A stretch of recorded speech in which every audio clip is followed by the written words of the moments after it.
৩৫ জুলাই অসহযোগ আন্দোলনের মধ্যে রণক্ষেত্রে পরিণত হয় পুরো দেশ। অস্ত্র হাতে মাঠে নামানো হয় ছাত্রলীগ, আওয়ামী লীগকে। ঘোষণা আসে মার্চ ঢাকা কর্মসূচি।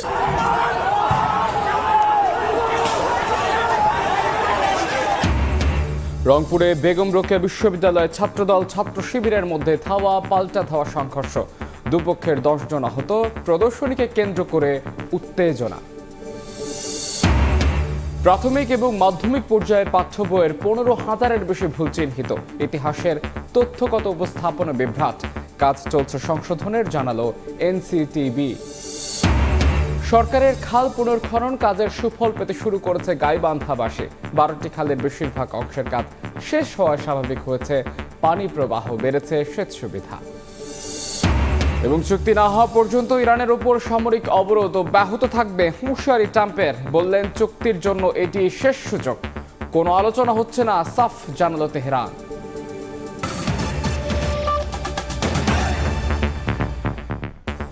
সকালের সময় সঙ্গে আছি আমি মাহাদি ইসলাম ধ্রুব। শুরুতেই জুলাইয়ের দিনলিপি।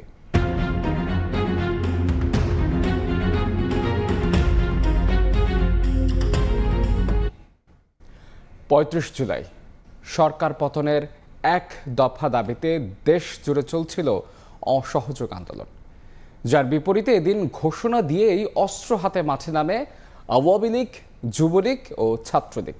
পুরো দেশ পরিণত হয় এক রণক্ষেত্রে। প্রাণ হারান শতাধিক মানুষ। চলমান আন্দোলনকে জঙ্গি হামলা বলে আখ্যায়িত করে হাসিনা সরকার, কিন্তু তাতে মোটেও বিচলিত হয়নি অভ্যুত্থানকারীরা। বরং ঘোষণা আসে মার্চ টু ঢাকা কর্মসূচির।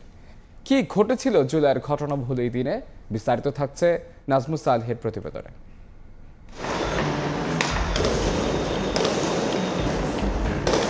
রক্তাক্ত জুলাইয়ের ৩৫ তারিখ। গুলি, টিয়ারশেল, সাউন্ড গ্রেনেডের মুহুর্মুহু শব্দে রাজধানী ঢাকা পরিণত হয় যুদ্ধনগরীতে। এত রক্ত, এত মৃত্যুর মিছিল স্বাধীন বাংলাদেশ এর আগে দেখেনি। দেশের বিভিন্ন প্রান্তে ছাত্র জনতার উপর গুলি ছুটতে দেখা যায় আওয়ামী লীগ, ছাত্রলীগ ও যুবলীগের নেতাকর্মীদের। আইন শৃঙ্খলা বাহিনীর সমন্বিত আক্রমণে 4 আগস্ট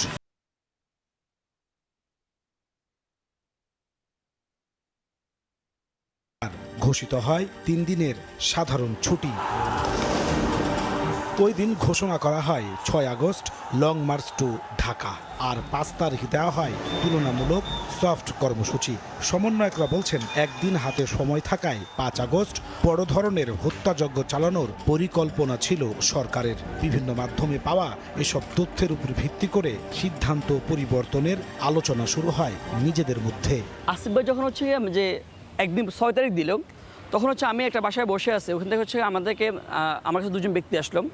ব্যক্তি এসে বলতেছে যে ভাই, আমরা শুনতে পাচ্ছি হচ্ছে কি মানে কি যদি আমরা একটা দিন সময় দিই, সময় দিলে হচ্ছে শেখ হাসিনা সব কিছু গোছাই নেবে। কিন্তু হাসিনার যতগুলো পেটোয়া বাহিনী সবাইকে ঢাকায় আনার সিদ্ধান্ত সে কিন্তু নিয়েছিল। তো ওই ঘোষণা যদি আমরা না দিতাম, তাহলে যেটা হতো যে ঢাকা শহর একটি বড় রকমের ম্যাসাকার চালানোর পরিকল্পনা করতো শেখ হাসিনা।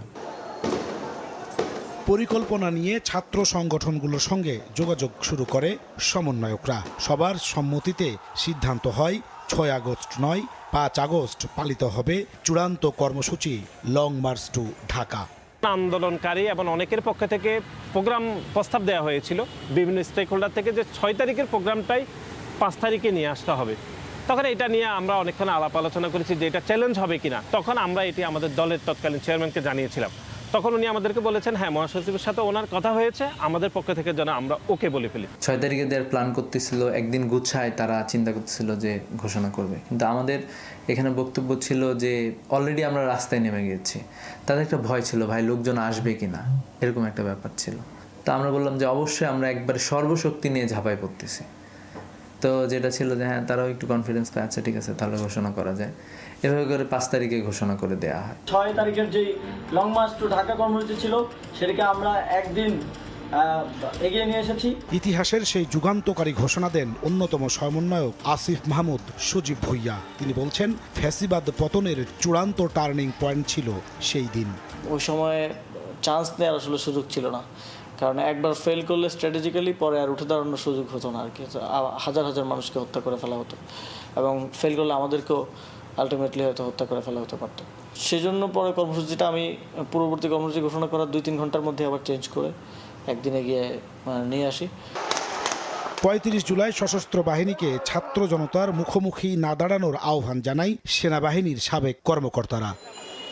পরশু নয়, আগামীকালই লং মার্চ টু ঢাকা।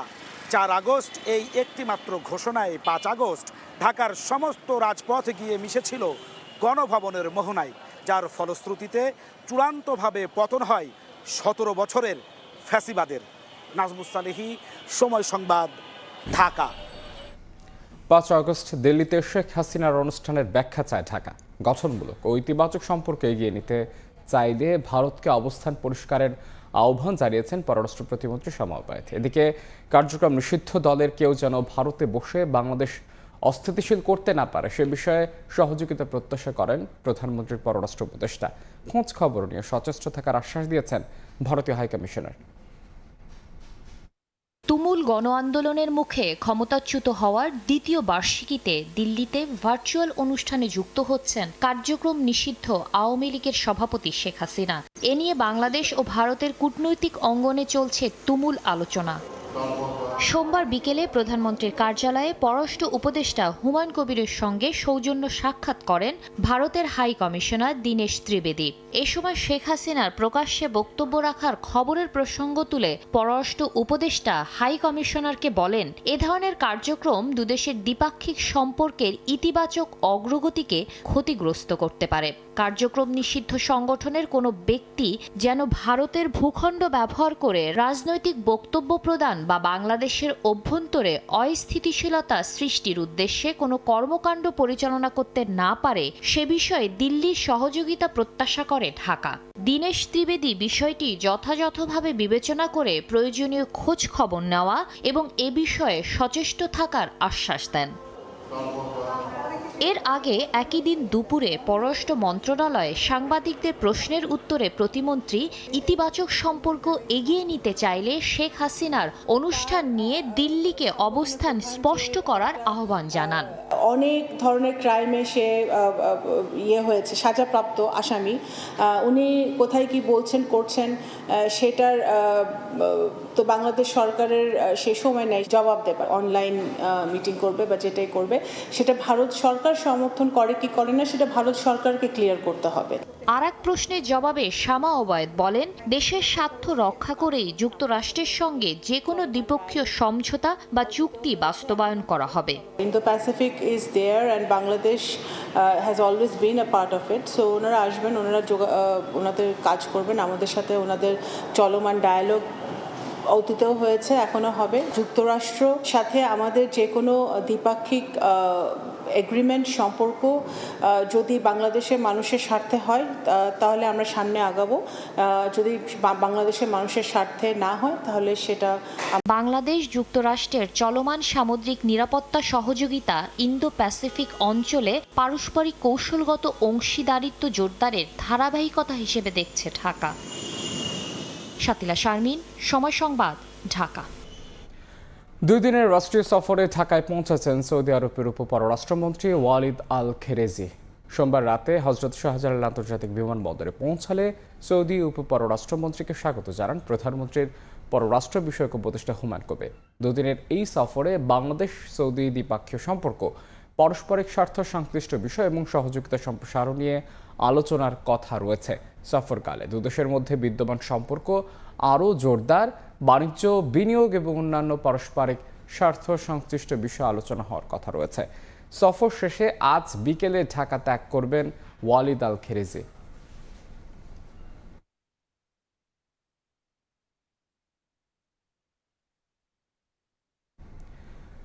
রংপুরের বেগম রোকেয়া বিশ্ববিদ্যালয়ে ছাত্রদল ও ছাত্র শিবিরের নেতাকর্মীদের মধ্যে ধাওয়া, পাল্টা ধাওয়া ও সংঘর্ষের ঘটনা ঘটেছে। এতে উভয় পক্ষের অন্তত 10 জন আহত হয়েছেন। সোমবার সন্ধ্যা 7টার পর শুরু হওয়া সংঘর্ষ চলে মধ্যরাত পর্যন্ত। পরে বিশ্ববিদ্যালয় প্রশাসনের হস্তক্ষেপে উদ্ভূত পরিস্থিতি নিয়ন্ত্রণে আসে। শাকিল মাহমুদের ক্যামেরায় আব্দুর রশিদ জীবনের রিপোর্ট।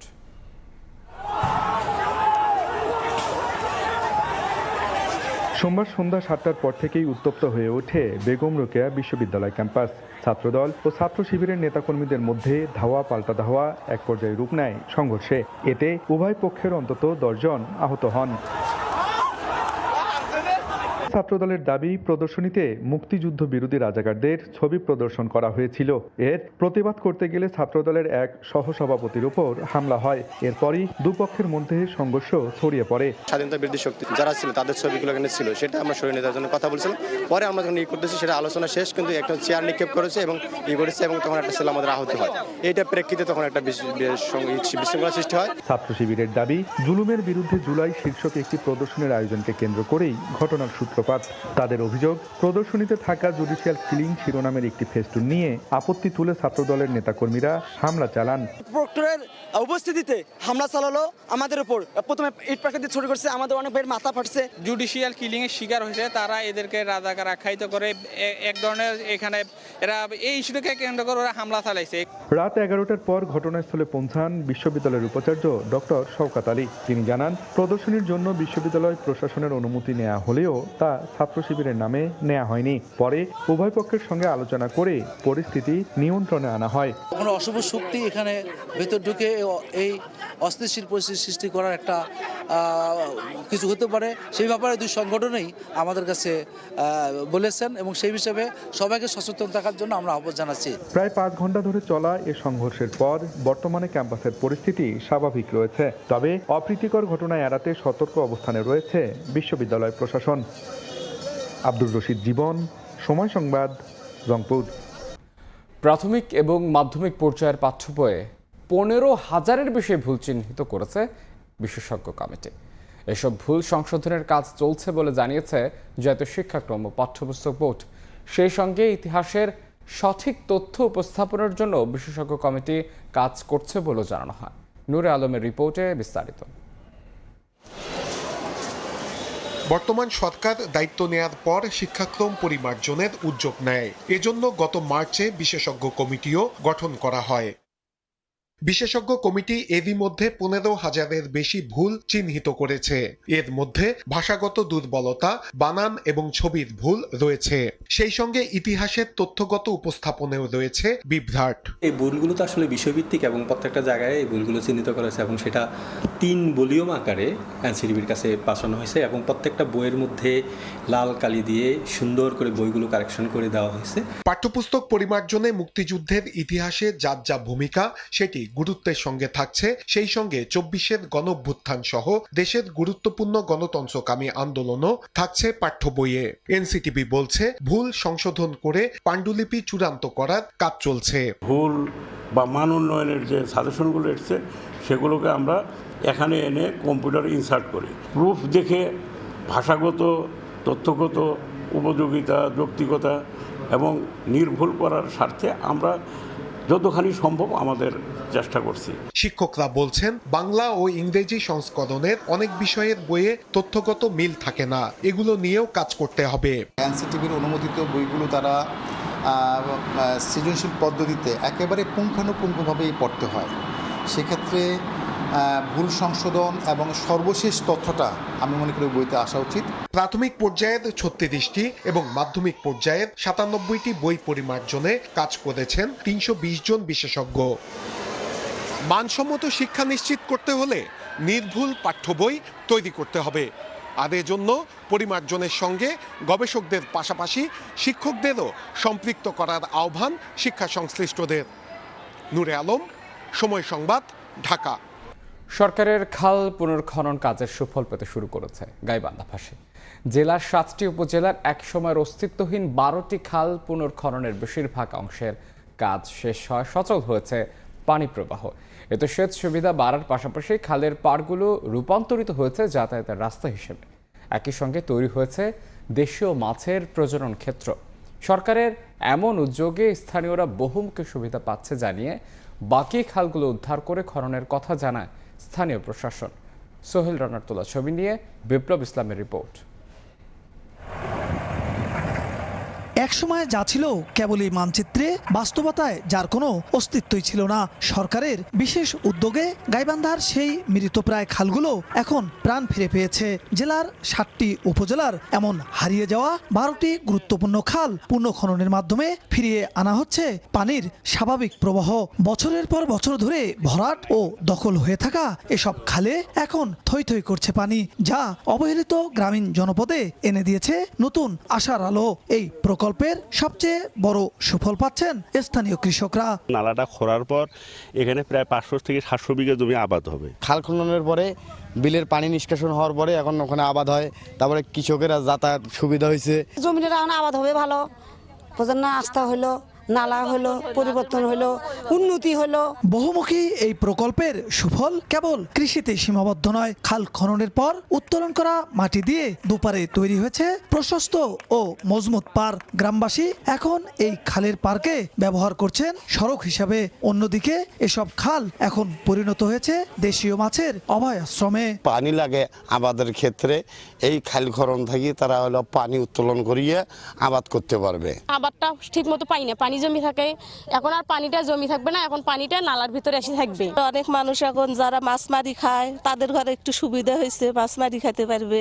এদিকে সরকারের বিশেষ এই উদ্যোগের এসব খাল দীর্ঘমেয়াদী করতে সুনির্দিষ্ট পরিকল্পনা করে খনন করা হচ্ছে বলে জানান সংশ্লিষ্টরা। নানাবিধ সুবিধা রয়েছে, যেমন এই পাশের জমিগুলিতে এক ফসলি জমি, এগুলি পানি আটকে থাকতো এবং এটা বড় সিজন যেটা, সেটাতে এখানে আমন সিজনে এখানে আপনার ফসল হতো না। তো এই খননের কারণে আমরা আশা করতেছি যে এই পানিগুলি আমরা নামার ব্যবস্থা করে দেবো এবং এই জমিগুলো 2 ফসলই হবে এবং জমিগুলোর ভ্যালু অনেক বেড়ে যাবে, যার মাধ্যমে আপনার এলাকা জলাবদ্ধতা, পাশাপাশি অনেক জমি আপনার আমাদের সেচের কার্যক্রমে আসবে এবং আপনার মাছ বিদ্যুৎ উৎপাদন পাবে, পাশাপাশি ফসল আমাদের ধান উৎপাদন বৃদ্ধি পাবে। জেলার 7 উপজেলায় 39.5 কিলোমিটার 12টি খাল খননে ব্যয় ধরা হয়েছে প্রায় 15 কোটি 44 লাখ টাকা। অস্তিত্ববিহীন এসব খালের পুনর্জন্মে গাইবান্ধায় কৃষি, যোগাযোগ ও মৎস্য খাতে আসবে ব্যাপক পরিবর্তন, বদলে যাবে এসব এলাকার অর্থনীতির চিত্র। বিপ্লব ইসলাম, সময় সংবাদ, গাইবান্ধা। গাইবান্ধায় পানি কমলেও থামছে না নদী ভাঙন। ব্রহ্মপুত্র, খাকট, তিস্তা ও করতোয়া নদী তীরবর্তী প্রায় 45টি এলাকায় তীব্র ভাঙন দেখা দিয়েছে। বিলীন হচ্ছে আবাদি জমি ও বাড়িঘর। বিস্তারিত জানাতে গাইবান্ধার ফুলছড়ি থেকে যুক্ত হচ্ছেন রিপোর্টার বিপ্লব ইসলাম, যাচ্ছে তার কাছে। বিপ্লব, গাইবান্ধার সবগুলো নদ নদীর পানি কিন্তু কমতে শুরু করলেও ভাঙন কিন্তু এই সব এলাকার পিছু ছাড়ছে না। আমরা আজকেও কিন্তু পানি উন্নয়ন বোর্ডের তথ্য অনুসারে যেটা জেনেছি যে প্রায় তিস্তা, ব্রহ্মপুত্র, করতোয়া এবং ঘাঘট নদীর 45টি পয়েন্টে কিন্তু এই অব্যাহত ভাঙন রয়েছে। প্রায় 1 মাস থেকে কিন্তু এই এলাকাগুলোতে নদী ভাঙন অব্যাহত রয়েছে। আমি আছি গাইবান্ধার ফুলছড়ি উপজেলার কঞ্চিপাড়া ইউনিয়নের পূর্ব কঞ্চিপাড়া এবং যে রসুলপুর এই গ্রামের মধ্যবর্তী এলাকায়। এই এলাকায় কিন্তু ব্রহ্মপুত্র নদের যে ভাঙন সেটি কিন্তু যত পানি কমছে ততই যেন তীব্রতর হচ্ছে। এই এলাকায় প্রায় 2 সপ্তাহের ব্যবধানে কিন্তু অর্ধশতাধিক বাড়িঘর কিন্তু নদীগর্ভে বিলীন হয়ে গেছে।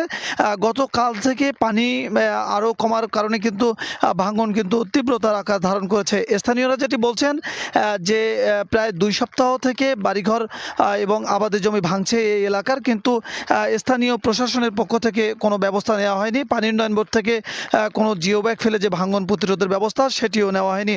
স্থানীয়রা বারবার বলছেন যে তারা বিভিন্ন দপ্তরে যোগাযোগ করছেন, তারপরেও কিন্তু হচ্ছে না। এমন অবস্থায় কিন্তু যে 45টি এলাকায়, এই এলাকাগুলোর অধিকাংশ এলাকা সেখানে প্রায় 2 সপ্তাহর অধিক সময় ধরে এই নদী ভাঙন অব্যাহত রয়েছে, কিন্তু সেখানে জিও ব্যাগ কিংবা যে মানুষ আমরা দেখতে পাচ্ছি যে আশ্রয়হীন হয়ে এই বাড়িঘর ছেড়ে তারা নদী পার এবং খোলা আকাশের নিচে অবস্থান করছেন।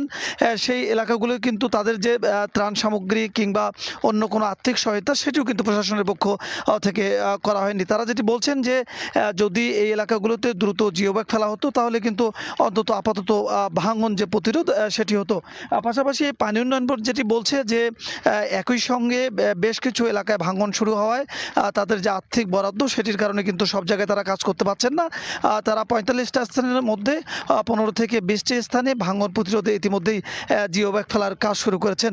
সবচেয়ে বেশি ভাঙছে আসলে ব্রহ্মপুত্র এবং তিস্তা নদীর যে এলাকাগুলো সেই এলাকাগুলোতে, পাশাপাশি কিন্তু করতোয়া নদীর কয়েকটি এলাকা এবং ঘাঘর নদীর কিন্তু কয়েকটি এলাকায়ও এই অব্যাহত ভাঙন চলছে। নদীপাড়ের মানুষ যেটি বলছেন যে পানি বৃদ্ধির ফলে যেমন নদী ভাঙন অব্যাহত থাকে তেমনই কিন্তু পানি কমার সময় সেই ভাঙন আরও তীব্রতর হয়, কেননা পানি এবং যে নদীর পার সেটি যখন একই স্থলে থাকে, একই সমান অবস্থায় থাকে, সে সময় কিন্তু ভাঙন যে প্রচলিত নিয়ম তার চেয়ে কিন্তু কম হয়। কিন্তু যখন পানি একেবারে নিচে চলে যায়, পানি কমতে ধরে, তখন কিন্তু এই ভাঙন প্রতিরোধটা ভাঙন সেটি কিন্তু আরও বেশি হয়। সে কারণে তারা বলছেন যে সংশ্লিষ্ট কর্তৃপক্ষ যেন এই মুহূর্তে উদ্যোগ নেয়, এই ভাঙন কবলিত এলাকাগুলোতে যেন জিও ব্যাগ ফেলে হলেও আপাতত ভাঙন প্রতিরোধের ব্যবস্থা নেয়। পাশাপাশি যেহেতু অনেক গুরুত্বপূর্ণ স্থান রয়েছে, স্কুল রয়েছে, মাদ্রাসা রয়েছে, বিভিন্ন সরকারি বেসরকারি প্রতিষ্ঠান রয়েছে, সে কারণে কিন্তু এলাকাগুলোকে চিহ্নিত করে তারা স্থায়ী প্রতিরোধের কিন্তু একটু দাবিও করেছেন। পাশাপাশি এই যে ভাঙন কবলিত মানুষ, আশ্রয়হীন যে মানুষ, তাদেরকে এই মুহূর্তে শুকনো খাবার সহ যেন ত্রাণ সামগ্রী সরবরাহ করা হয়, এ দাবিও কিন্তু তারা করেছেন। তো আসলে এই ছিল গাইবান্ধার ফুলছড়ি থেকে নদী ভাঙনের সর্বশেষ খবর। গাইবান্ধার ফুলছড়ি থেকে নদী ভাঙনের সবশেষ খবর জানাচ্ছিলেন সহকর্মী বিপ্লব। অন্য প্রসঙ্গ, যানজট ও সড়ক দুর্ঘটনা কমাতে পঞ্চগড়ে প্রায় 3 কিলোমিটার মহাসড়ক 2 লেন থেকে 4 লেনে উন্নীত করার কাজ চলছে। তবে প্রকল্প বাস্তবায়নে ধীর গতির অভিযোগ উঠেছে। একই সঙ্গে মহাসড়কে ঘন ঘন ইউটার্ন রাখায় বাড়ছে দুর্ঘটনার ঝুঁকিও। দ্রুত কাজ শেষ করা সহ ঝুঁকিপূর্ণ এই ইউটার্নগুলো পুনর্বিন্যাসের দাবিতে জেলা প্রশাসক সহ সংশ্লিষ্ট দফতরে গণস্বাক্ষর জমা দিয়েছে এলাকাবাসী। রাহাত হোসেন রাফির তোলা ছবিতে সোহাগ হায়দারের রিপোর্ট। রাতের আধারে সড়কের ডিভাইডারে ধাক্কা লেগে দুমড়ে মুচড়ে গেছে মাইক্রোবাস। আবার সড়ক প্রশস্তকরণের কাজের জন্য খনন করা পাশের খালে উল্টে পড়েছে ইজি বাইক। প্রতিদিনই ঘটছে এমন ছোট বড় দুর্ঘটনা। পঞ্চগড় শহরের চৌরঙ্গি মোড় থেকে ব্যারিস্টার বাজারের সিংপাড়া এলাকার যুব উন্নয়ন কার্যালয় পর্যন্ত প্রায় 3 কিলোমিটার মহাসড়ক 2 লেন থেকে 4 লেনে উন্নীত করার কাজ চলছে। সড়ক প্রশস্ত করার পাশাপাশি নির্মাণ করা হচ্ছে রোড ডিভাইডার। যানজট নিরসন এবং দুর্ঘটনা এড়াতে শুরু হয়েছে 4 লেনের এই প্রকল্পের কাজ। তবে ধীরগতিতে নির্মাণ এবং ঘন ঘন ইউটার্নে স্থানীয়দের অভিযোগ সুফলের পরিবর্তে বাড়ছে জনদুর্ভোগ। একই সাথে প্রতিনিয়ত ঘটছে ছোট বড় দুর্ঘটনা। এই বিটার ইউটার্নগুলো খুব ঘন হওয়াতে এখানে অ্যাক্সিডেন্ট খুবই হচ্ছে। সময় দেখা গেল একটা ট্রাক আসতেছে, ওই ট্রাকটাকে সাইড দিতে যায় আমাদেরকে গর্তে পড়ে যাইতে হয়। এগুলো ইউটার্ন দেওয়ার কারণে প্রায় সময় দেখা যায় অ্যাক্সিডেন্টগুলো হয়ে যায়। খুব দ্রুত কাজটা করলে আমার সাধারণ মানুষের দুর্ঘটনা থেকে তারা রেহাই পাবে আর কি। এদিকে ঝুঁকিপূর্ণ ইউটার্ন পুনর্বিন্যাসের দাবিতে 6 জুলাই জেলা প্রশাসন, সড়ক বিভাগ সহ সংশ্লিষ্ট দপ্তরে গণস্বাক্ষরে লিখিত অভিযোগ দিয়েছেন এলাকাবাসী। জেলা প্রশাসনের দাবি, যানজট কমাতেই 4 লেন প্রকল্পের কাজ চলমান রয়েছে। আর টানা বৃষ্টির কারণে কাজের গতি কিছুটা কমেছে বলে জানিয়েছে সড়ক বিভাগ। এই যানজট নিরসন কল্পে রোডস অ্যান্ড হাইওয়ে ডিপার্টমেন্ট আমাদের যে প্রধান সড়কটি সেটা 4 লেনে উত্তীর্ণকরণের কাজ হাতে নিয়েছে। সেই কার্যক্রম চলমান রয়েছে। যখন বৃষ্টির পানি নেমে যায় তখন আবার আমরা কাজ শুরু করি। আর দ্বিতীয় যে ডিভাইডারটা, জিনিসটা তো নতুন, অভ্যস্ত না মানুষ, হঠাৎ করে ডিভাইডার দেখে হয়তো তারা ধাক্কা টাকা খেয়েছে। তো এটা আর কয়েকদিনের মধ্যে এটা থাকবে না। প্রায় 40 কোটি টাকা ব্যয়ে বাস্তবায়ন করা এই প্রকল্পের উদ্বোধন করা হয় 2025 সালের 30 নভেম্বর। আগামী 31 ডিসেম্বরের মধ্যে কাজ শেষ হওয়ার কথা রয়েছে। সোহাগ হায়দার, সময় সংবাদ, পঞ্চগড়। রংপুর বিভাগের জেলা ও উপজেলা হাসপাতালগুলোতে দেখা দিয়েছে তীব্র জনবল সংকট। অন্যদিকে দীর্ঘ সময় আধুনিক চিকিৎসা ব্যবস্থা গড়ে না ওঠায় কাঙ্ক্ষিত সেবা বঞ্চিত হচ্ছেন বলে অভিযোগ রোগীদের। এ নিয়ে বিশেষজ্ঞরা বলছেন, সবার জন্য চিকিৎসা সেবা নিশ্চিত করতে রেফারেল সিস্টেম ও স্বাস্থ্য বীমা চালুর বিকল্প নেই। শাকিল মাহমুদের ছবিতে নাজমুল ইসলাম নিশাদের রিপোর্ট। রংপুর নগরীর ধাব এলাকা। প্রতিদিন এই নগরীতে হাজার হাজার মানুষ আসেন শুধু স্বাস্থ্যসেবা নিতে। স্থানীয় সরকারি হাসপাতালে কাঙ্ক্ষিত চিকিৎসা না পেয়ে সামর্থ্য না থাকলেও বাধ্য হয়েছেন এই নগরীতে আসতে। ঠাকুর যতটুকু আমাদের কি করে বলে ওটা এমআরআই ওটা নাই, ওই জন্য আমাদের এখানে সুকুমার স্যারকে দেখায় এমআরআই করতে হবে। আমার আব্বু চেষ্টা করেছে, নিউরোলজি কোনো ডাক্তার নাই এরকম ভালো। যদি পয়সা থাকে আপনি ক্লিনিক করতে পারেন, আর পয়সা না দিলে আপনি মেডিকেল করতে পারেন। উপজেলা ও জেলা পর্যায়ে সরকারি হাসপাতাল থাকার পরও কেন চিকিৎসা সেবা নিতে ছুটতে হচ্ছে বিভাগীয় শহরে, সেটি জানতে কাউনিয়া উপজেলা স্বাস্থ্য কমপ্লেক্সের এই তথ্যটুকুই যথেষ্ট। দীর্ঘ সময় ধরে আবাসিক medical officer, surgery, medicine, anaesthesia এবং অর্থোপেডিক কনসালটেন্টের মতো অনেক গুরুত্বপূর্ণ পদ শূন্য, এমনকি রোগ নির্ণয়ের সুযোগও কম। উপজেলা কাঠামোগুলোতে আসলে তো সেভাবে তখন আইসিইউ সাপোর্ট বা সিসিইউ সাপোর্টের ব্যবস্থা করা হয়নি। সেক্ষেত্রে তো আমরা আসলে সেই রোগীগুলো এখানে সেবা দিতে পারি না ওইভাবে। তো এখন এটাই আমাদের চ্যালেঞ্জিং হয়ে দাঁড়ায়। চিকিৎসা সেবা বিভাগের একমাত্র ভরসার জায়গা রংপুর মেডিকেল কলেজ হাসপাতালও ধুঁকছে নানা সংকটে। 600 বেডের এই হাসপাতালকে 1000 বেডে উন্নীত করা হলেও প্রতিদিন চিকিৎসা সেবা নেন প্রায় 2500 রোগী। তীব্র জনবল ও আবাসন সংকটে ব্যাহত হচ্ছে চিকিৎসা সেবা। পরবর্তী হসপিটালটি 1000 বেডের হসপিটাল উন্নত হয় এবং তখন হয়তো জায়গা বাড়ে কিছু, কিন্তু ওই জনবল আর বাড়ানো হয়নি। বিশেষজ্ঞদের মতে সবার জন্য স্বাস্থ্যসেবা নিশ্চিত করতে রেফারেল সিস্টেম এবং স্বাস্থ্য বীমা চালুর বিকল্প নেই। 30% মানুষের কাছাকাছি মানুষ সর্বশান্ত হয়ে যাচ্ছে চিকিৎসার জন্য। সেই জায়গায় ইন্স্যুরেন্স করতে হবে, যে গরিব মানুষের জন্য গভর্নমেন্ট সাবসিডি দিবে, সে ভর্তুকি দিয়ে গরিব মানুষের ইন্স্যুরেন্সের ব্যবস্থা করতে হবে। স্বাস্থ্য বিভাগের তথ্য বলছে বিভাগের 58টি জেলা ও উপজেলা হাসপাতালের 18,889টি পদের মধ্যে 6,116টি পদই শূন্য। নাজমুল ইসলাম নিশাত, সময় সংবাদ, রংপুর। রংপুর নগরীতে বাড়ছে চুরি, ছিনতাই ও মাদক সংশ্লিষ্ট অপরাধ। গত 3 মাসে বিভিন্ন অপরাধে 441টি মামলায় গ্রেফতার করা হয়েছে 479 জনকে। নগর জুড়ে অপর্যাপ্ত সিসি ক্যামেরা, সড়ক বাতির সুযোগকে কাজে লাগিয়ে বাড়ছে নিত্য নতুন অপরাধ। ফলে উদ্বেগ বাড়ছে নগরবাসীর। এ নিয়ে পুলিশ বলছে অপরাধ দমনে নিয়মিত অভিযান চালানো হচ্ছে। তারিকুল ইসলামের ক্যামেরায় আব্দুর রশিদ জীবনের রিপোর্ট।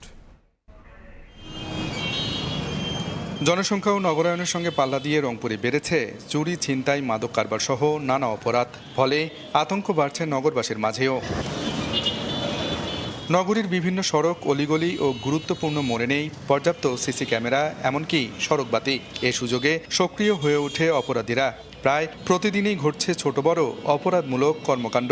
সিকিউরিটি নাই, রাস্তায় চুরি, ছিনতাই, ডাকাতি সবসময় হইতে থাকে। এক জায়গাতে সিসি ক্যামেরা দেখা যায়, বাইরের সাইড দিয়ে দেখা যায় না। যেসব এলাকায় সিসিটিভি নাই বা প্রশাসনের তৎপরতা নাই, সেই সব এলাকায় আমরা বেশি সমস্যায় পড়ি। নাগরিক সমাজের প্রতিনিধিরা বলছেন শুধু অভিযান নয়, অপরাধ নিয়ন্ত্রণে প্রয়োজন প্রযুক্তি নির্ভর নজরদারি।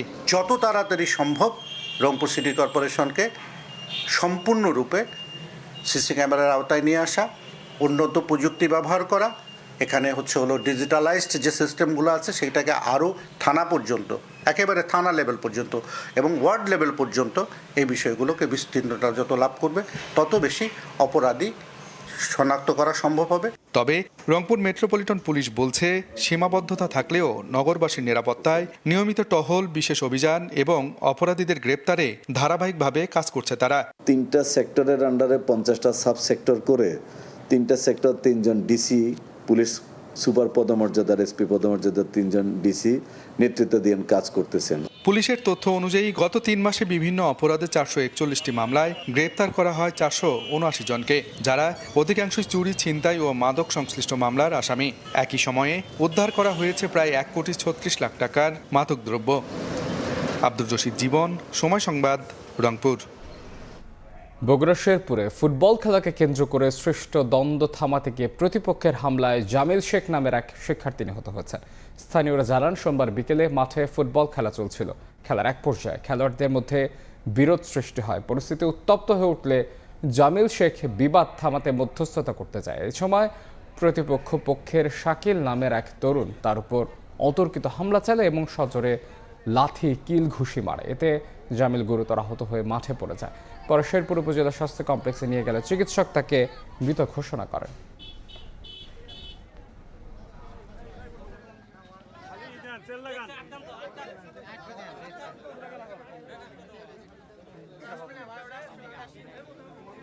পিনক 6 ট্র্যাজেডির এক যুগেও শেষ হয়নি বিচার কাজ। অতিরিক্ত যাত্রী বহনে এই লঞ্চ ডুবের ঘটনায় 49 জন নিহত হন। অর্ধশতাধিক আরোহী নিখোঁজ। পদ্মায় তলিয়ে যাওয়া লঞ্চটি খোঁজই পাওয়া যায়নি। তাই ৪ আগস্টের দিনটি এই অঞ্চলের জন্য শোকাবহ। চাঞ্চল্যকর মামলাটির সাক্ষী হাজিরের অভাবে বিচার সম্পন্ন করা যাচ্ছে না। নাসিরউদ্দিন উজ্জ্বলের রিপোর্ট, ছবি তুলেছেন আবু সাইদ। মুন্সিগঞ্জের মাওয়ার কাছে ২০১৪ সালের ৪ আগস্ট পদ্মায় ডুবে যায় অতিরিক্ত যাত্রী ভর্তি ML পিনাক ৬। ৪৯ জনের লাশ উদ্ধার হয়। নিখোঁজ রয়ে গেছেন লঞ্চে থাকা আরও ৬৩ জন। আধুনিক সব যন্ত্র ব্যবহার করে পদ্মার তলদেশে চালানো হয় নানা রকম তল্লাশি, কিন্তু চিহ্নিতই করা যায়নি লঞ্চটি। এ নিয়ে লৌহজং থানায় মামলা হয়, তবে ১২ বছরেও বিচার কাজ শেষ হয়নি। বাদী BIWT এর পরিবহন পরিদর্শক জাহাঙ্গীর হোসেন ভূঁইয়া সাক্ষ্য দিলেও ৩০ জন সাক্ষীর কেউই সাক্ষ্য দেননি। এর মধ্যে ৮ জনই বিভিন্ন সময়ে মামলাটির তদন্তের দায়িত্বে থাকা পুলিশ কর্মকর্তা। এদিকে মারা গেছেন প্রধান আসামি লঞ্চটির মালিক আবু বকর সিদ্দিক কালু। তদন্ত কমিটির রিপোর্টে অতিরিক্ত যাত্রী পরিবহন সহ লঞ্চটির ফিটনেস না থাকা এবং চালকের অযোগ্যতাকেও দায়ী করা হয়। বিচারটা হচ্ছে না, এটা একটা সুষ্ঠু বিচার দরকার ছিল। এত বছর হয়ে গেছে, এখনো মানুষ বিচার পাচ্ছে না। বিগত দিনে যত দুর্ঘটনাই ঘটছে, অনেক মামলা হয়ে গেছে, কিন্তু এই মামলার কোনো সুরাহা হয় নাই এবং মামলার কোনো কার্যকরিতাও আমরা আজও পর্যন্ত দেখি নাই। এই ফিটনেসবিহীন নৌযান যে কর্তৃপক্ষ অনুমোদন দিয়েছে তাদেরকেও কোনো জবাবদিহিতার আওতায় আনা হয়নি দীর্ঘ এই 12 বছরে। আমরা মামলার দ্রুত নিষ্পত্তি চাচ্ছি। সাক্ষী হাজির হলেই, সরকারি সচেতন হলেই এই বিচার মিলবে। আমরা বিচারটি প্রত্যাশা করছি। চার্জশিটভুক্ত আসামি লঞ্চের সুকানি গোলাম নবী এখনো গ্রেপ্তার হননি, আর সুপারভাইজার ইসমাইল খান জামিনে মুক্তি পেয়ে পলাতক রয়েছেন দীর্ঘদিন ধরে। এদিকে এই লঞ্চডুবির ঘটনায় মেরিন কোর্টের আরেকটি মামলা উচ্চ আদালতের আদেশে স্থগিত রয়েছে। মামলাটা সাক্ষীর জন্য অনেকগুলো তারিখ অতিবাহিত হয়েছে। সাক্ষী না আসার কারণে মামলার জাজমেন্টটা বিলম্বিত হচ্ছে। আশা করি সাক্ষীরা আসবো এবং মামলার নিষ্পত্তি হবে, বিচারের মাধ্যমে নিষ্পত্তি হবে। আর কোর্ট ইন্সপেক্টর বলছেন সাক্ষীর পরোয়ানা সংশ্লিষ্ট থানায় যথাসময়ে প্রেরণ করা হয়েছে। সাক্ষীর জন্য সমন বা ওয়ারেন্ট হয়, তখন আমরা এটা সংশ্লিষ্ট থানার যে ঠিকানা মোতাবেক আমরা থানায় পাঠাই এক্সিকিউট করার জন্য। তারা যদি সাক্ষীদেরকে বাড়িতে গিয়ে পায় তাহলে হাজির করে, যদি না পায় সেক্ষেত্রে তারা হাজির করতে পারে না, সময় নেয়। আবার এভাবে হয়তো চলতেছে। আগামী ৩০ আগস্ট সাক্ষ্য গ্রহণের জন্য মামলাটির পরবর্তী দিন ধার্য করা হয়েছে। নাসিরউদ্দিন উজ্জ্বল, সময় সংবাদ, মুন্সিগঞ্জ। দীর্ঘ ৩ যুগ কোনো সংস্কার না হওয়ায় বেহাল নীলফামারীর সৈয়দপুর কেন্দ্রীয় বাস টার্মিনাল। পুরো টার্মিনালের জুড়ে খানাখন্দ, অস্বাস্থ্যকর নোংরা পরিবেশ, যেখানে যাত্রী ও শ্রমিকদের জন্য নেই কোনো ন্যূনতম সুবিধা। পরিবহন সংশ্লিষ্টরা বলছেন, বারবার বিভিন্ন দফতরে টার্মিনালের বিষয়ে আবেদন করা হলেও কোনো সুরাহা হয় না। তবে পৌর কর্তৃপক্ষ বলছে, টার্মিনাল সংস্কারে এরই মধ্যে ঊর্ধ্বতন মহলে প্রস্তাব পাঠানো হয়েছে। মোহাম্মদ সোহেলের ছবিতে শাকির হোসেন বাদলের রিপোর্ট। পরিবহনে যাত্রী উঠানামা করছে মূল সড়কে। পাশেই টার্মিনাল থাকলেও সেখানে শুধু বাস পার্কিং করা। ১৯৮৯ সালে নির্মাণ করা হয় নীলফামারীর সৈয়দপুর বাস টার্মিনাল। তবে পৌরসভা কর্তৃপক্ষের কাছে হস্তান্তর করা হয় ২০০৪ সালে। দীর্ঘ ৩ যুগেও এর কোনো সংস্কার হয়নি। বর্তমানে খানাখন্দে ভরা পুরো টার্মিনাল এলাকা, চারিদিকে দুর্গন্ধ ও নোংরা পরিবেশ। মূল ভবনটিও জরাজীর্ণ, যেখানে যাত্রী ও শ্রমিকদের জন্য নেই ন্যূনতম সুবিধা। পরিবহন সংশ্লিষ্টরা বলছেন, বারবার বিভিন্ন দপ্তরে টার্মিনালের বিষয়ে আবেদন করা হলেও কোনো ব্যবস্থা নেওয়া হয়নি। গর্ত বড় বড়, গাড়ি নামানো যায় না, পাতি ভাঙি যায়। বাচ্চা কাচ্চা নিয়ে যে বসবো তার কোনো ব্যবস্থা নাই। কাউন্টার এক জায়গায় আর আমাদের বাসে উঠতে লাগে আরেক জায়গায়, এবং সেক্ষেত্রে আমাদের অনেকের হয়তোবা ওয়াশরুমে যাইতে লাগে, আমাদের মহিলা থাকে, বাচ্চারা থাকে। রোড থেকে যখন চলে একটা যাত্রী পারাপার যখন হইতে যায়, তখন এই দিক থেকে একটা গাড়ি আছে, ওই দিক থেকে একটা গাড়ি আছে, তখন দুর্ঘটনার চাপে পড়ে যায়। তবে পৌরসভা কর্তৃপক্ষ বলছে, টার্মিনাল সংস্কারে এরই মধ্যে ঊর্ধ্বতন মহলে প্রস্তাব পাঠানো হয়েছে। বিদেশি ঋণ সহায়তা পেলেই কাজ শুরুর আশ্বাস সংশ্লিষ্ট কর্মকর্তার। আমাদের ব্যবসায়ীদের সমস্যা হয়, যাত্রীদের সমস্যা, এই টার্মিনাল অতি তাড়াতাড়ি সংস্কার করা হোক। আমরা প্রজেক্টটা RUTD প্রক্রিয়া পাঠিয়েছি। বিশ্বব্যাংক কর্তৃপক্ষ যদি অনুমোদন করে আমরা কাজটি দ্রুত করতে বাস্তবায়ন করতে পারবো। প্রতিদিন সৈয়দপুর টার্মিনাল দিয়ে সারা দেশে প্রায় 10,000 মানুষ যাতায়াত করে। শাকির হোসেন বাদল, সময় সংবাদ, নীলফামারী। দিনাজপুরের হিলি বন্দরের গুরুত্বপূর্ণ রেলওয়ে স্টেশনে ঢাকাগামী আন্তনগর ট্রেনের স্টপেজ না থাকায় দুর্ভোগে যাত্রী ব্যবসায়ীরা। যদিও রাজশাহী ও খুলনাগামী দুটি আন্তনগর ট্রেন থামলেও যাত্রীদের বসার স্থান ও টয়লেট সহ নানা সংকটে ভোগান্তি পোহাতে হচ্ছে তাদের। ভুক্তভোগীদের অভিযোগ, বারবার দাবি ও আন্দোলনের পরও মেলেনি কাঙ্ক্ষিত সমাধান। অন্যদিকে ব্যবসায়ীরা বলছেন, হিলি রেল স্টেশনকে আধুনিকায়ন করা হলে গতিশীল হবে বন্দরের বাণিজ্য কার্যক্রম। শফিকুল ইসলাম শফিকের তথ্য ও আমির হামজার ছবিতে রিপোর্ট। বন্দর বাণিজ্যে দুই দেশের যাতায়াতের জন্য গুরুত্বপূর্ণ হিলি, তবুও যাতায়াত ব্যবস্থা সহ নানা সুযোগ সুবিধায় পিছিয়ে রয়েছে এই জনপদ। ব্রিটিশ আমলে নির্মিত বন্দর এলাকার রেলওয়ে স্টেশনের আন্তনগর ট্রেনের স্টপেজ ও যাত্রী সেবার মান না থাকায় কালের বিবর্তনে এখন অনেকটাই স্থবির হিলি রেল স্টেশন। রেলপথে পণ্য আমদানি রপ্তানি এবং ঢাকাসহ বিভিন্ন অঞ্চলে সরবরাহের ব্যবস্থা না থাকায় মুখ ফিরিয়ে নিচ্ছেন ব্যবসায়ীরা, যার প্রভাব পড়ছে বন্দরের বাণিজ্যের পাশাপাশি ইমিগ্রেশন খাতেও। এমনকি রেলযোগে একসময় ভারত থেকে এই স্টেশনে পণ্য এলেও এখন তা বন্ধ রয়েছে। দীর্ঘদিন আন্দোলন সংগ্রাম করেও কোনো সমাধান হয়নি বলে অভিযোগ স্থানীয়দের। তাদের দাবি, দ্রুত ঢাকাগামী আন্তনগর ট্রেনের স্টপেজ চালু এবং যাত্রী সেবার মান উন্নত করা হলে একদিকে যেমন মানুষের ভোগান্তি কমবে, অন্যদিকে গতিশীল হবে দেশের দ্বিতীয় বৃহত্তম স্থলবন্দর হিলির বাণিজ্য কার্যক্রম। এখানে তো আমাদের কোনো ট্রেন থামা না, এই জন্য আমাদের অনেক হেনস্থা পোহাতে হয়। একটু বসে যে দিতে হবে যাত্রীগুলো, এরকম কোনো পরিবেশ নাই। ট্রেন না দাঁড়ালে ভাই মানুষজন আসবে কোথার থেকে, আমরা বেচাকে বিক্রি করবো কোথার থেকে। এদিকে জনবল সংকট সহ নানা সীমাবদ্ধতার কথা জানালেন স্টেশন মাস্টার। একজন স্টেশন মাস্টার, একজন বুকিং সহকারী আর 3 থেকে 4 জন আমার পয়েন্টসম্যান এবং আমার গেটম্যান 2 জন। এই জনবল নিয়ে আমরা হিলি স্টেশনে আছি। এই স্টেশনের বুক চিরে প্রতিদিন 14 জোড়া ট্রেন চলাচল করলেও দাঁড়ায় মাত্র 2টি। সময় সংবাদ, হিলি। লোকসানের মুখে পড়েছে দেশের একমাত্র ভূগর্ভস্থ দিনাজপুরের পার্বতীপুরের মধ্যপাড়া পাথর খনি। আন্তর্জাতিক গুণগত মান এবং দামে কম থাকার পরও অনীহা প্রকাশ করছেন ব্যবসায়ীরা।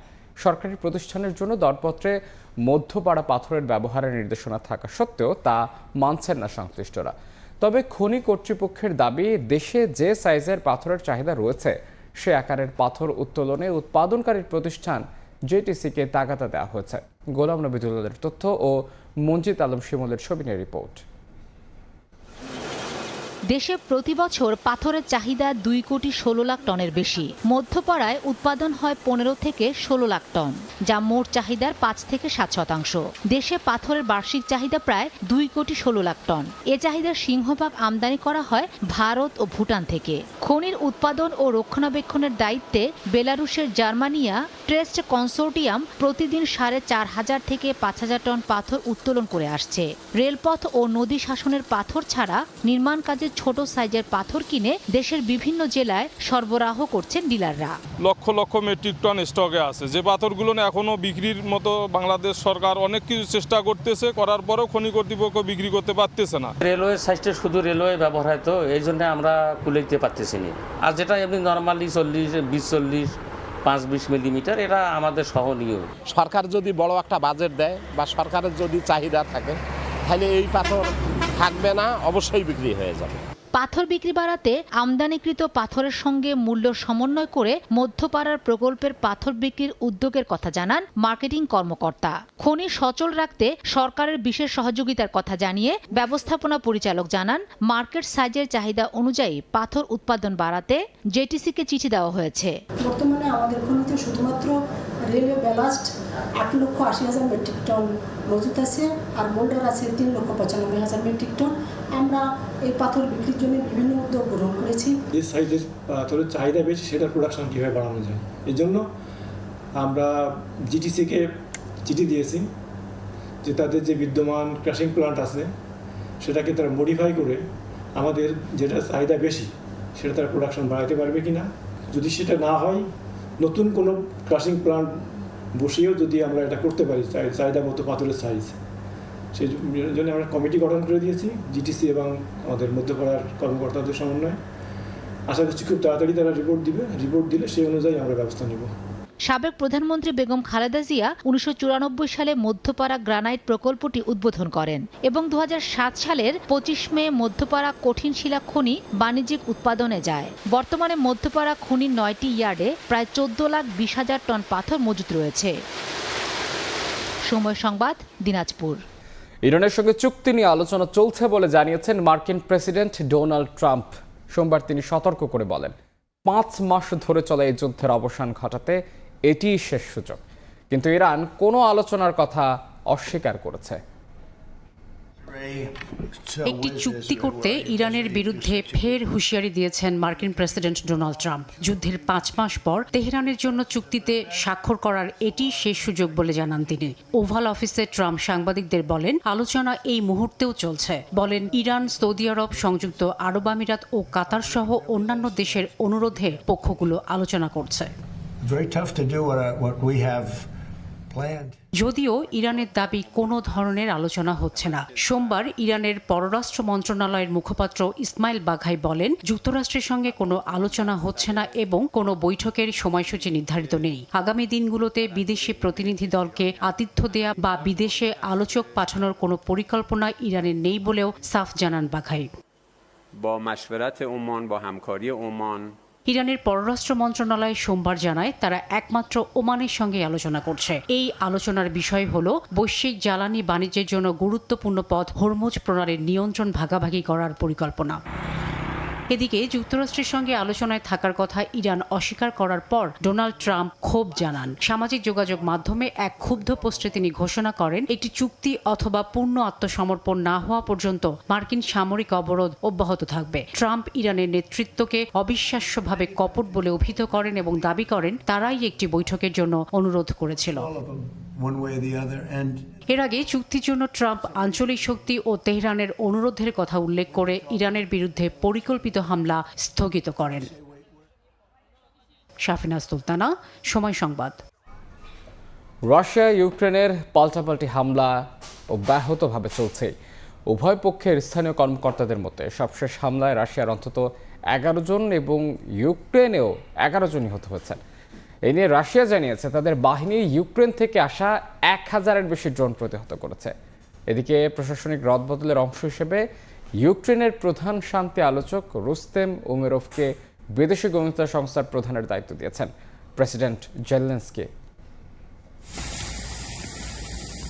কিয়েভে চলতি বছরের সবচেয়ে প্রাণঘাতী হামলার পরদিনই ইউক্রেন জুড়ে আবারও ব্যাপক ড্রোন ও ক্ষেপণাস্ত্র হামলা চালিয়েছে রাশিয়া। ইউক্রেনের বিমান বাহিনী জানিয়েছে রাতভর 2টি ক্ষেপণাস্ত্র এবং শতাধিক ড্রোন নিক্ষেপ করা হয়। সুমি অঞ্চলের রোমনি এলাকায় একটি আবাসিক ভবনে ড্রোন হামলায় নারী, বৃদ্ধা, শিশুসহ বেশ কয়েকজন নিহত হয়েছেন। খার্কিভ অঞ্চলের লোজনোভায় রুশ হামলায় বেশ কয়েকজন হতাহত হয়েছেন।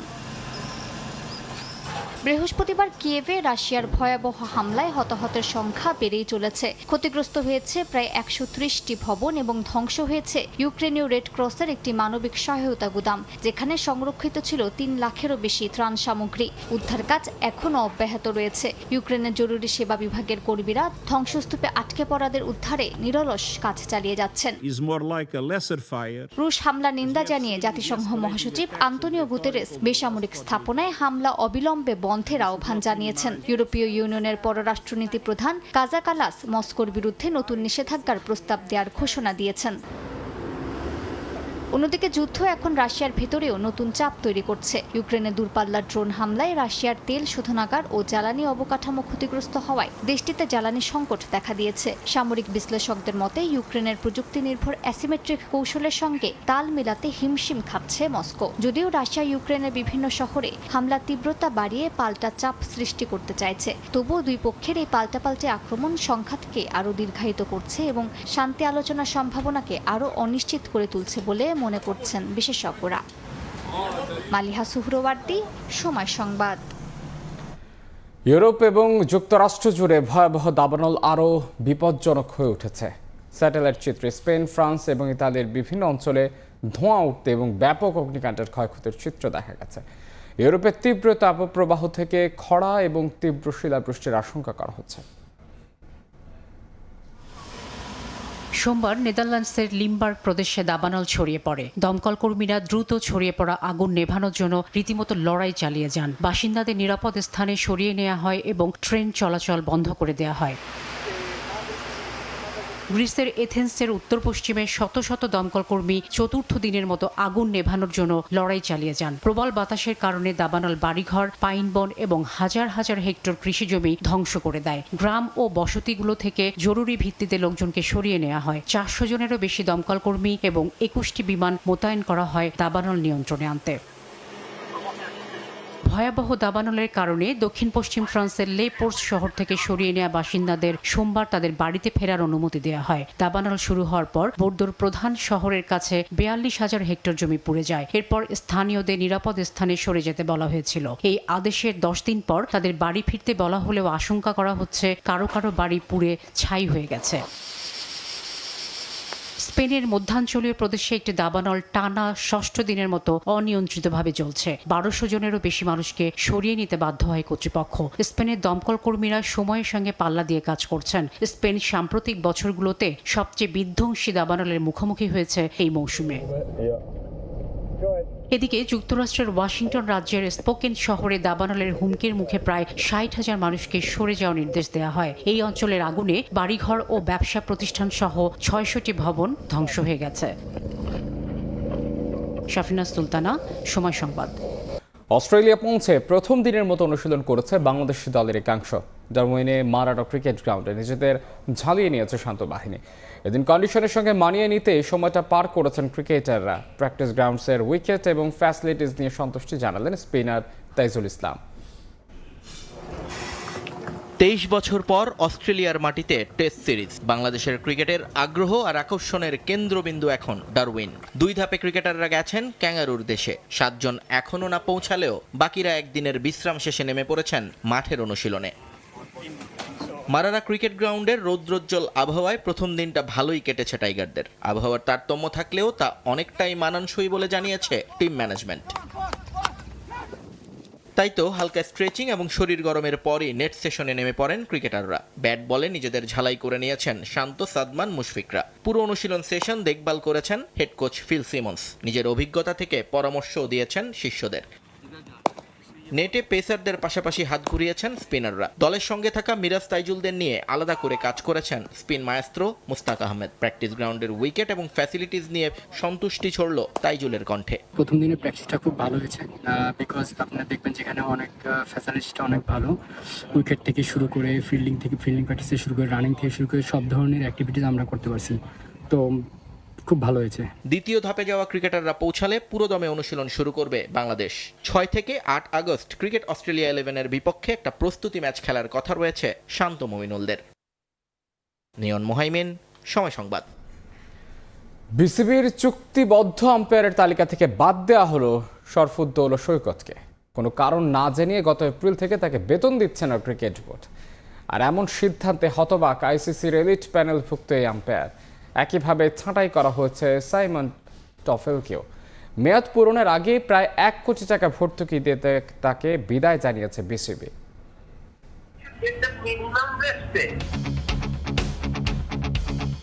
তাওহিদ হৃদয়ের সঙ্গে বিবাদে জড়ানোটাই কি তবে কাল হলো আইসিসির এলিট আম্পায়ার? অথচ বিসিবির চুক্তি থেকেই বাদ শরফুদ্দৌলা ইবনে সৈকত। এপ্রিলের পর উনি বেতন পাচ্ছে না, এটা আমিও জানি। ট্রু, তার মানে হচ্ছে এপ্রিলের পর ওনার এক্সটেনশন হয় নাই, রিনিউ হয় না আর কি চুক্তিটা। তবে বিসিবির এমন ব্যাখ্যা অযৌক্তিক। চুক্তি শেষ হয়েছে গত বছরের ডিসেম্বরে, আর সৈকত বেতন পেয়েছেন চলতি বছরের এপ্রিল মাস পর্যন্ত। অর্থাৎ চুক্তির নবায়ন নয়, বরং বরখাস্ত করা হয়েছে আইসিসির এলিট প্যানেলে থাকা এই আম্পায়ারকে। কন্ট্রাক্টের মেয়াদি তো ছিল ডিসেম্বর পর্যন্ত 25, তাহলে আমার কন্ট্রাক্ট রিনিউ হয় না। We don't want your service, তার মানে আমাদের টার্মিনেট করা হয়েছে। প্রথম বাংলাদেশি হিসেবে এলিট আম্পায়ার লিস্টে ঢোকা, বিশ্বকাপে ম্যাচ পরিচালনা থেকে শুরু করে বিশ্ব ক্রিকেটে যিনি লাল সবুজের প্রতিনিধি, এমন আচরণে তিনি রীতিমতো হতভম্ব। এটা কি কোথাও কোনো ভাবে জানানো হয়েছে? এটা কি একটা গেজেট হবে না, মানে অফিশিয়াল হবে না? This are the decision has been made. I should get the minimum respect. শুধু সৈকত নন, তামিম ইকবালের বোর্ড ছেটে ফেলেছে সাইমন টফেলকেও। 2 বছরের চুক্তিতে বিসিবির সঙ্গে কাজ শুরু করেছিলেন। মূল লক্ষ্যটা ছিল স্থানীয় আম্পায়ারদের উন্নতি। এছাড়া বিভিন্ন ওয়ার্কশপ আর ম্যাচ রেফারিদের নিয়েও কাজ করছিলেন। টানা 5 বার আইসিসির বর্ষসেরা আম্পায়ারের পুরস্কার জেতা এই অজি। সবশেষ বিপিএলেও আম্পায়ারদের টেকনিক্যাল ডিরেক্টর হিসেবে দায়িত্ব পালন করেন টফেল। তাতে উন্নতিও আসে। ইতিহাসের অন্যতম স্বচ্ছ সংস্করণের দেখা পায় ক্রিকেট প্রেমীরা। ঘরোয়া ক্রিকেটেও আসে বড় পরিবর্তন। তবে বিসিবির চেয়ারে বদল আসার পরেই টফেলকে ছাঁটাইয়ের সিদ্ধান্ত, আর তাতে প্রায় 1 কোটি টাকা অপচয় হচ্ছে ক্রিকেট বোর্ডের। অ্যাসেসমেন্ট রিপোর্ট দিতে পর্যাপ্ত সময় না পাওয়ায় টফেলের এত সব সেমিনার আর ওয়ার্কশপ থেকে প্রাপ্তি নেই কোনো। সৈকত টফেল অধ্যায় শেষ হওয়ায় ঘরোয়া ক্রিকেট আবারও পুরনো রূপে ফেরার অপেক্ষায়। সেই সাথে কপাল পড়ছে লোকাল আম্পায়ার আর ম্যাচ রেফারিদের। এখন থেকে ঢাকার প্রভাবশালী ক্লাবগুলোর বিরুদ্ধে সিদ্ধান্ত নেয়ার আগে যদি কিন্তু অনেক কিছুই ভাবতে হবে তাদের। সাব্বির মিথুন, সময় সংবাদ। এ পর্যায়ে শীর্ষ সংবাদ জানিয়ে দিচ্ছে আরো একবার। ৩৫ জুলাই অসহযোগ আন্দোলনের মধ্যে রণক্ষেত্রে পরিণত হয় পুরো দেশ। অস্ত্র হাতে মাঠে নামানো হয় ছাত্রলীগ, আওয়ামী লীগকে। ঘোষণা আসে মার্চ টু ঢাকা কর্মসূচি।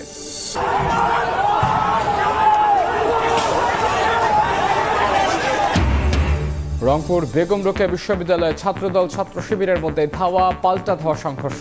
দুপক্ষের 10 জন আহত। প্রদর্শনীকে কেন্দ্র করে এই উত্তেজনা। এবং চুক্তি না হওয়া পর্যন্ত ইরানের উপর সামরিক অবরোধ ব্যাহত থাকবে। হুঁশিয়ারি ট্রাম্পের, বললেন চুক্তির জন্য এটি শেষ সুযোগ, কোনো আলোচনা হচ্ছে না, সাফ জানালো তেহরান।